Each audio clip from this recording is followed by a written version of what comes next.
भोले बाबा बोले पार्वती जब धरती टिकी तो खैर धर्म की खम्भ पे तो पार्वती कहने लगी बाबा हमने आज तक धर्म के खम्भ नहीं देखे, हमें धर्म के खम्भ दिखाओ। भोलेनाथ कान लगे चुप नहीं बैठी रहो, क्योंकि तुम नहीं जानते हो धर्म के खम्भ कैसे होते हैं। अगर तुम धर्म के खम्भ देखना चाहती हो तो तुम्हें तरफ बहुत कष्ट उठाने पड़ेंगे। पार्वती बोली वो सो जाए बाबा, हम नहीं मानेंगे, हम अब धर्म के खम्भ जरूर देंगे। ध्यान रहे ये बात सत्यों की है। युवनाश के पुत्र मानदाता की परीक्षा लेने के लिए भोलेनाथ चली, कहने लगे नहीं मानती हो तो पार्वती चलो हम तुम्हें धर्म के खम्भ दिखाते हैं।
भगवान भोलेनाथ ने कौड़ी का रूप रखा, 16 वर्ष की कन्या मैया पार्वती को बनाया और कैलाश पर्वत से सीधे अयोध्या में जाकर के पहुंचे। मानदाता का वर्षों पुराना एक 9 लखा बाग जो सूखा पड़ा है, भोले बाबा जिस समय उस बगिया में जाकर के पहुंचे तो वो बाग एकदम से हरा भरा हो गया। जब बाग हरा भरा हुआ इधर महारानी जन्मवती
कि मानदाता मैं काशी नगरिया से आया हूँ और मेरा नाम शंकर है।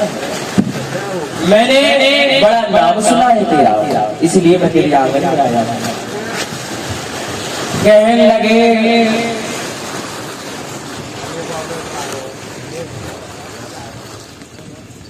कि बाबा आपके वजह से हमारी बगिया हरी भरी हुई है, क्या हम इस बात को देख सकते हैं? महाराज और महारानी दोनों उठ करके जब बगिया को देखने के लिए चले तो बात अलग ही बाहर थी महाराज, क्योंकि वहां जहाँ स्वर्ग लोग की नाक बैठे हो उस जगह की कैसी रौनक होगी। अरे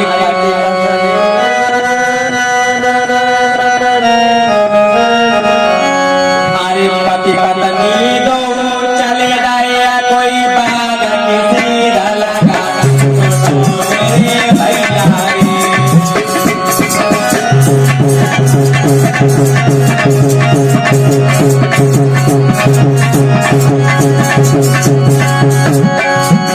अरे पति पत्नी चले गए, कोई बाग किसी लगा सुनो मेरे बाबू जी।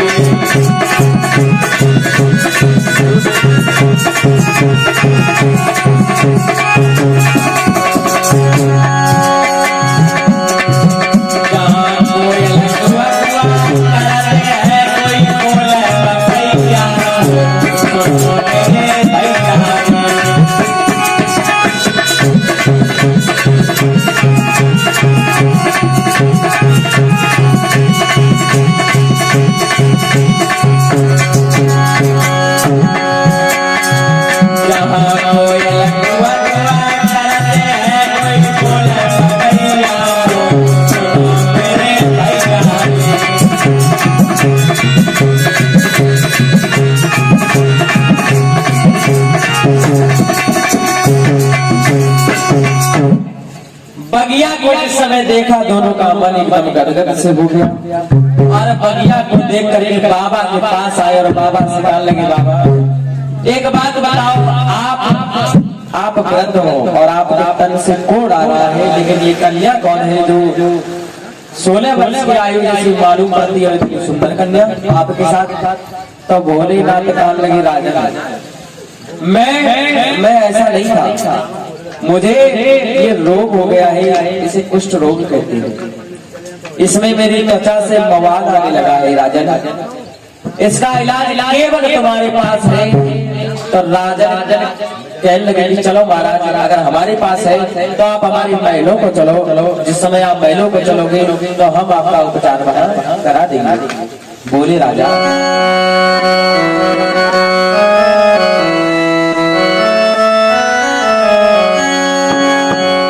तो ठहरे पर बोले राजा कि तुम चलियो महल बाबा, कि तुम चलियो महल दुख को ना दिखाना है।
जिस समय मां दाता कहने लगे कि बाबा आप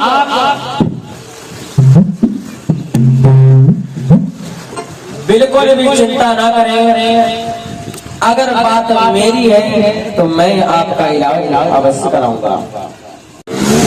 मां दाता कहने लगे बाबा आप हमारे घर पर चलो, हम आपके अपने घर पर आपकी दवा जरूर कराएंगे।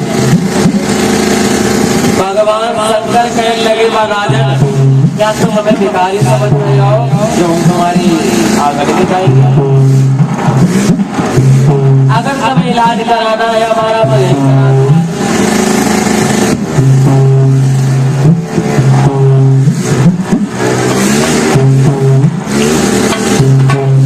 कहने लगे ठीक है, तो कई अनेक वैद्यों को बुलाया, लेकिन जब वैद्यों ने ठीक नहीं कर पाया तो उस समय महाराज भगवान शंकर उस कोड़ी के रूप में बोले को राजन मेरी बात सुनो।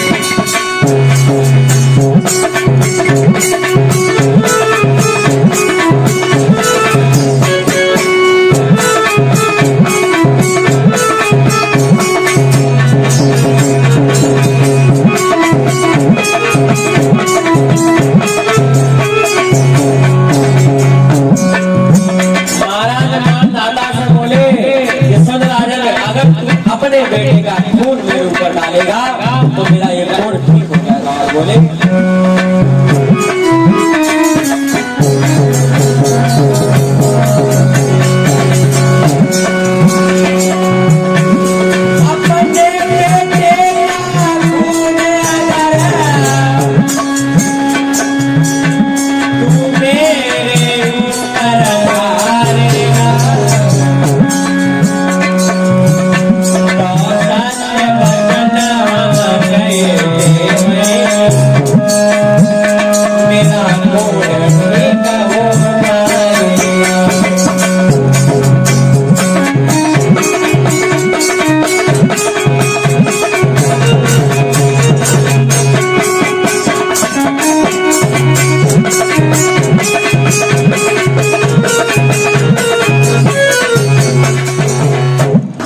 ध्यान देंगे जब भगवान शंकर ने कहा कि मां दादा अगर तू अपने बेटे का खून मेरे ऊपर डालेगा तो मेरा ये कोड जरूर हो जाएगा। महाराज मां दाता के पैरों के नीचे से जमीन खिसक गई। महाराज कहने लगे बाबा बाबा ये क्या मांग लिया तुमने? तुम नहीं जानते हो कि मेरे आंगन में कोई बेटा नहीं है।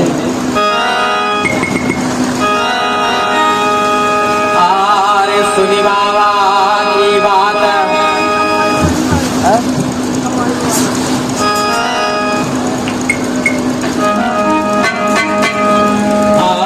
सुनी बाबा की बात अब बच्चों न सुरे टूटो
मेरे पति पर कभी बड़ी गुस्सा है।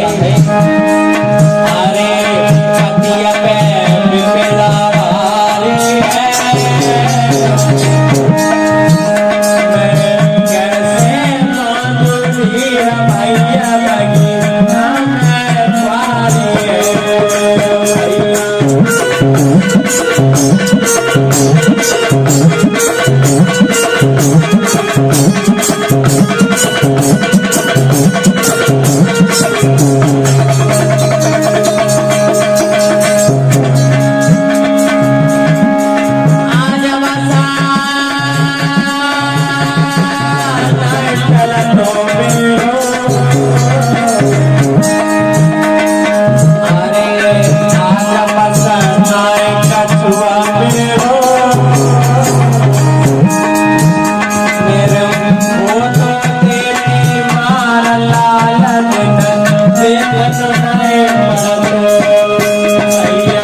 लेकिन नारी क्या प्रार्थना कर रही है कि भगवान ज्यादा भी एक पुत्र अगर होता तो आज मेरे पति की इस प्रकार की गति नहीं होती।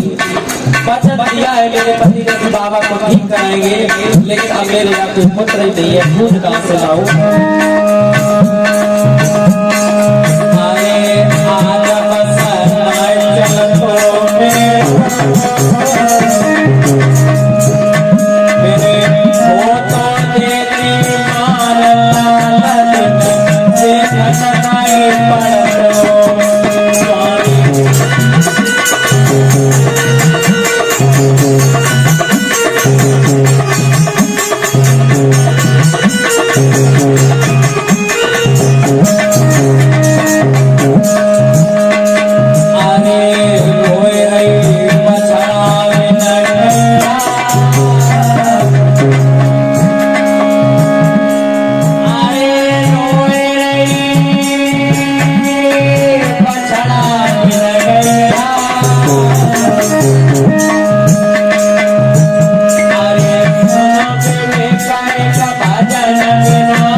भोले बाबा कान लगे राजा, ये फालतू की बातें हमें मत सुनाओ।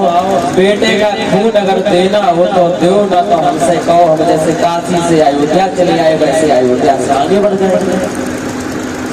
बोले महाराज क्षमा करें, लेकिन मेरे आंगन में कोई पुत्र नहीं है बाबा, कोई और रास्ता हो तो बताओ।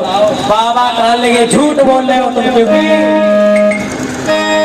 अरे तेरी रानिया के पेट में कोई 6 महीना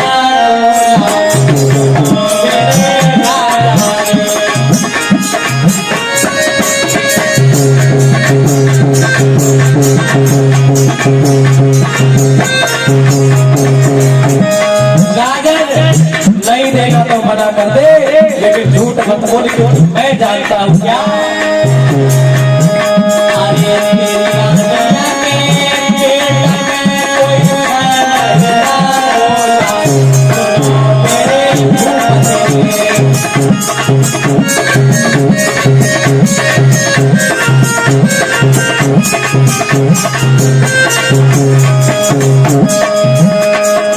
मुझे नहीं पता है तेरी गाड़ी के 6 महीने का बच्चा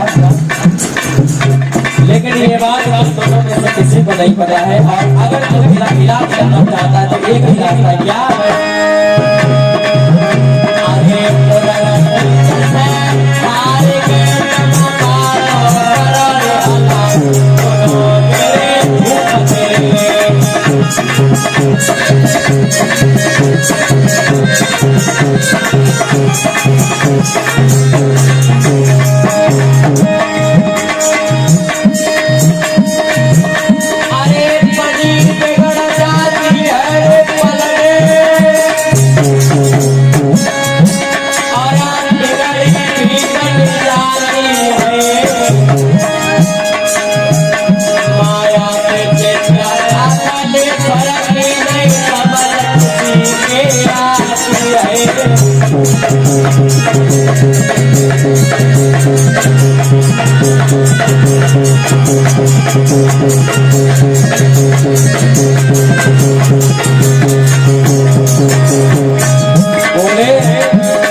माँ दाता ने जैसी जवाब सुनी कि मेरी रानी के पेट में पूरे 6 महीने का बालक है।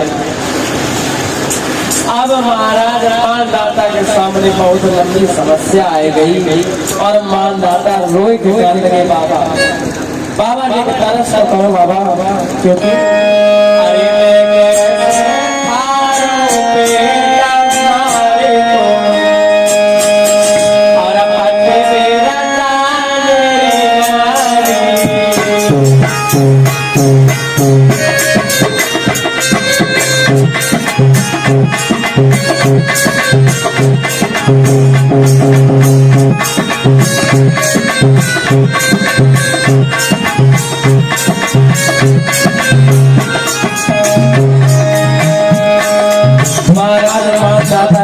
बाबा मेरी बात सुनो। तुम नहीं जानते हो मेरी पत्नी कितनी बड़ी पतिव्रता है बाबा, और अगर मैंने अपनी पत्नी का पेट अपने हाथों से फाड़ दिया तो एक मेरा क्षत्रिय धर्म नष्ट हो जाएगा और दूसरा कि मैं भगवान की नजरों में गिर जाऊंगा। बाबा कुछ तो सोचो, थोड़ा तो विचार करो।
महाराज हाँ दादा कर लगे बाबा, तुम नहीं जानते हो मेरे आंगन में कोई पुत्र नहीं है, शायद आपको बहन हुआ है। बाबा कान लगे सुनो मां दाता, इच्छा नहीं है तो अभी भी कह दो चले जाएंगे।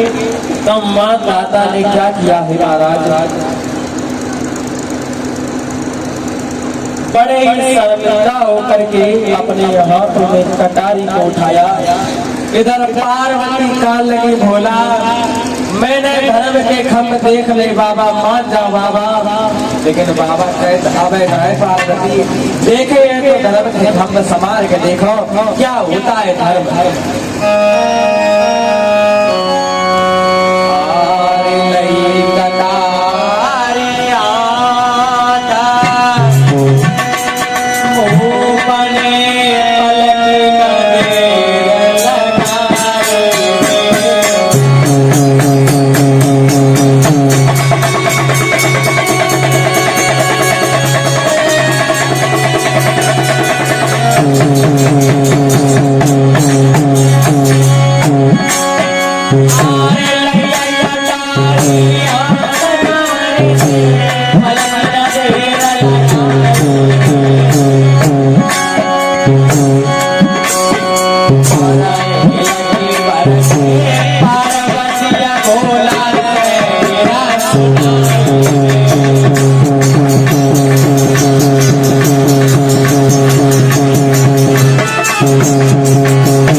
जिस समय महाराज मानदाता ने अपनी पत्नी के पेट से उस बच्चे को निकाला और निकालने के बाद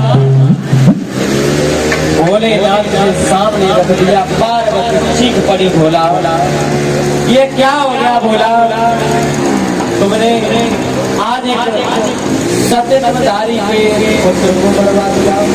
भोलेनाथ का लगे पार्वती धर्म के खबर तुम्ही को देखने को। उसी समय भोलेनाथ अपने असली स्वरूप में आए, मानदाता से बोले, मानदाता मांग लो, हमने हमने तुमसे मांगा वो तुमने हमें दे दिया, अब जो तुम मांगोगे वो हम तुम्हें दे देंगे। तो मानदाता बोले कि हे बाबा, हम तो कुछ नहीं चाहते, अगर हमारी रानी चाहे तो कुछ मांगे। रानी को जीवित किया, रानी से कहा कि हम भोलेनाथ हैं और तुम चाहो तो हमसे जो चाहो वो आप मांग सकते हो। तो रानी कहा लगी तुम भोलेनाथ हो तो मेरी एक बात सुनो,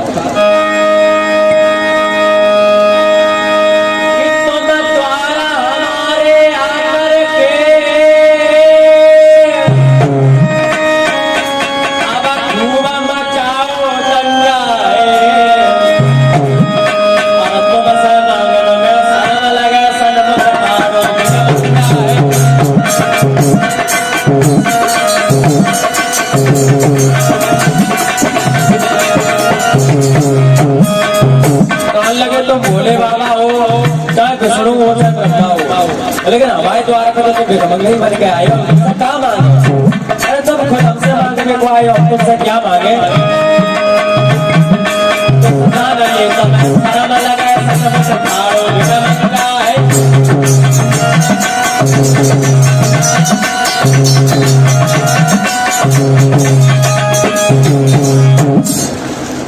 भोलेनाथ कान लगे, तब भोलेनाथ ने कहा तो इज्जत रखो, कुछ तो ले लो अगर हम आए। कहने लगे महाराज मुझे एक ऐसा पुत्र चाहिए जिसे देवताओं में दानवों में कोई हरा ना सके। तो महाराज इनके 3 पुत्र पैदा हुए। रघुवंश जो चला था वो इनके बड़े बड़े पुरुषों से चला था, और जो देवासुर संग्राम में 15 बार जिस राजा ने भाग लिया था उसका नाम था मुचकुंद। उस मुचकुंद को वरदान के स्वरूप महाराज मानदाता को दिया था। इन्हीं महाराज मुचकुंद ने भगवान कन्हैया के दर्शन किए थे और भगवान कन्हैया के दर्शन के बाद शरीर का परित्याग किया था। बोल राज बिहारी सरकार की।